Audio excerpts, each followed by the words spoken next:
Bonjour, nous sommes le dimanche de Pâques suivant, donc le dimanche de la Miséricorde, dans l'octave de Pâques. Et j'aimerais parler de quelques nouvelles dont les médias ne vous parlent pas du tout. Notamment des incendies qu'il y a autour du sarcophage de Tchernobyl. Donc depuis 1986-1986, il y a eu une gigantesque explosion radioactive du réacteur de Tchernobyl, d'un des réacteurs de Tchernobyl qui était une catastrophe mondiale. Et ce nuage radioactif, à l'époque, soi-disant, s'était arrêté au-dessus des frontières françaises. Et le responsable de la communication de la France à l'époque, c'était un certain monsieur Nicolas Sarkozy, qui est d'origine hongroise. Et maintenant, ces jours, il y a d'énormes incendies tout autour du sarcophage de Tchernobyl. Toutes les forêts autour de Tchernobyl brûlent. La ville de Tchernobyl va probablement passer dans les flammes.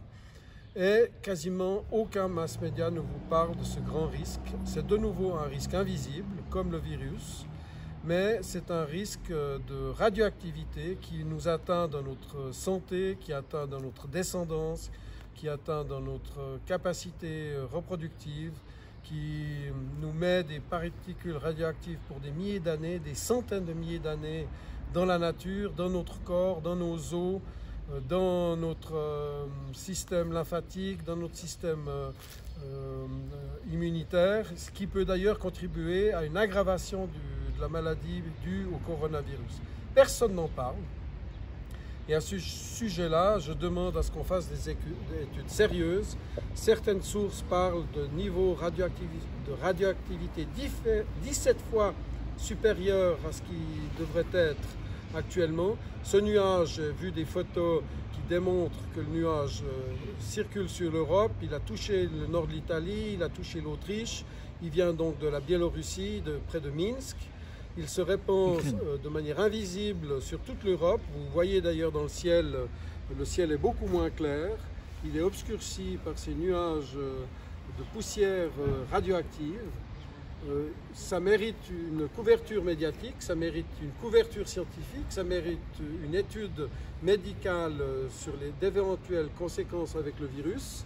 Est-ce que c'est des incendies volontaires? Est-ce que ça fait partie de la pandémie voulue par les forces obscures pour liquider des centaines de milliers, si ce n'est pas des millions et même des milliards de personnes comme ils l'ont prévu par écrit dans leur plan qui est au Georgia Guidestones et dans ce pandémie du plan 201 ou agenda 21.